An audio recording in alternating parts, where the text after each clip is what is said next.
Well, we were active defensively, got some turnovers early in the game, which I thought really helped us.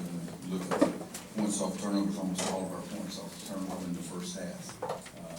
Second half, we didn't scramble nearly as much. We went to the free throw line and missed some, and it's when we were better at it when we made the second shot on the free throw to get into our scramble. But Bryce was good offensively, did some good things for us. We got 6 guys in double figures, and we got, I think Kerr said 4 guys setting career high in assists. So 30 assists on 36 baskets, pretty good basketball. You like that part. No question I didn't like the fact they shot 56% in the second half, but we were able to do okay. It got down to 12 or 13 or 14 or something like that, one of the coaches said, and then we made some shots, and it was fun watching us offensively after we did get a couple of stops and the way we shared the ball and found open three-point shooters, the guys inside. I was frustrated with Luke, and yet at the last point, the last time he was in there, I thought he really did some good things. We've seen some of that really good play in practice, and since Kennedy's out, we need another guy to be able to step up. I thought Joel did some good things. Isaiah did some good things, and we need all 3 of those guys, Luke and Isaiah and Joel, to be able to step up while Kennedy's out. But I made some shots, and in the first half, got them to miss a bunch of them, except the half court again. How do things change with whether it's Isaiah in versus Joel? Not a lot. I mean, I knew I was going to start Joel because he's a senior. He's deserved it. He's done some good things, and also didn't look, but I probably felt like that Isaiah may even play more minutes, even though Joel started. Yeah, he really blasted in 19-18. But Isaiah does a better job guarding the screen on the ball because he's quick. But Joel was a force in there defensively, clogging the lane up and making a couple of really big-time blocks for us, too. There were a couple of times tonight where you had Isaiah and Joel out on the court at the same time. Is that something that you've done before? And Isaiah and Joel. I mean, I'm sorry, Isaiah.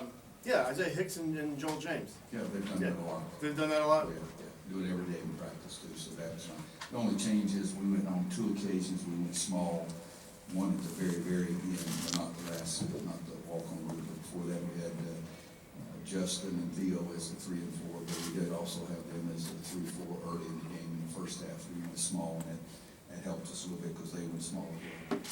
Is this the kind of game where you can try different combinations? Well, first of all, I was trying to make sure we win, but there's no question that you're trying some things and see how it looks out there on the court as opposed on the court during practice. There's a little more stress and more pressure. But I think Luke Mays really going to be a good player. When you look at the stat line, it's not that impressive. But I really think that Luke Mays is going to be a really good player for us, surprise a lot of people. And he's got to get a little more confident, work a little harder, and I think if he does that, he's got a knack for coming up to basketball on the boards. Bryce seemed to really take the loss at Texas hard. He was upset with himself about the foul issues and that kind of thing. What did you sense from him in recent days about his attitude, and how do you think he responded? I think he was Bryce. I don't think it changed. Kids nowadays, they take it hard in the locker room, and then on the plane, they're also joking around and playing games and stuff. And she was like somebody reached in and took out my freaking heart. But Bryce is Bryce, and you got to understand that for 25 points and 10 rebounds, I like that. He's got to play better defensively. He knows it. But I think for a while, till there tonight, he was really a man on the backboard. He had several offensive rebounds in the crowd, and we need him to be there. The foul thing, I mean, how do you feel about helping him limit fouls? How frustrating is inconsistency in the game? This guy just got to play all the time. I mean, Marcus's first foul today was because Bryce wasn't where he's supposed to be. And then Marcus got a second foul in the first half, so what do we have to do the last 3 minutes of the first half? And take Marcus out. So it's Bryce wants to be it, but he's got to want more, and he's got to be more active, more effective, and he's getting frustrated with himself, and I like that. I want him to care. I want him to be tipped off. If you don't play well, I want it to hurt you. And, so it's, last year he and Isaiah both had trouble making too many silly fouls. And in the game the other day at Texas, a couple of Bryces would go in that category. You can't make silly fouls. Your first foul's a silly one, and all of a sudden you get a second one, and that means you don't play as much. But Andrew, you may know, I think he played 5 minutes in the first half.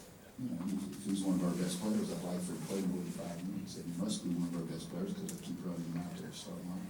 Joel had 9 assists, and I just had one the other day.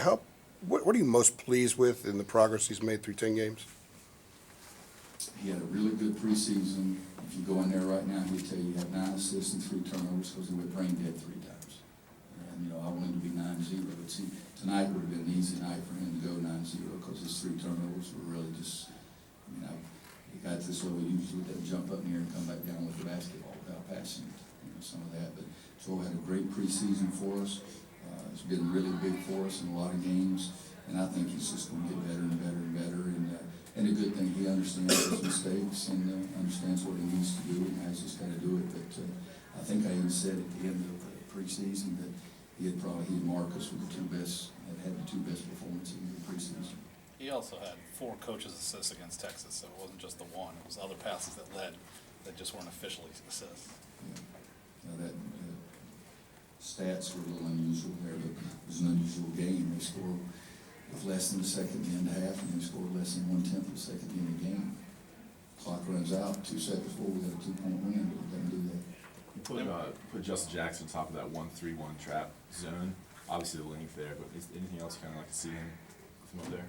Well, yeah, from up there, he's got to be more effective. What I like is he had 4 offensive rebounds tonight. And because I told he and Theo, we've got to get more rebounding from the 3 spot. We played the trap, I think 4 possessions, and we haven't practiced it enough, so we've got to get a lot better. But Justin plays there, Theo plays there, Kenny plays there. Kenny may be more effective there than the other 2 guys, so we've got to keep working at it. Anybody else? With Kennedy out, Last one. Does that affect you guys more defensively than any other area? Oh, I think both. It does affect us defensively because it's hard to move him around in there. But I think it affects us offensively as well, because he's, for all the big guys, he's our best passing big man. Tonight, let's see, Bryce was 0-2, Joel was 0-0, find Isaiah was 3-0. We need to have good assist ratios, but Kennedy's the best passing big man we have. So it hurts not having him on both ends of the floor right now. Bottom line is we don't have him, and so we've got to play what we have. Thanks, guys. Thanks, Coach.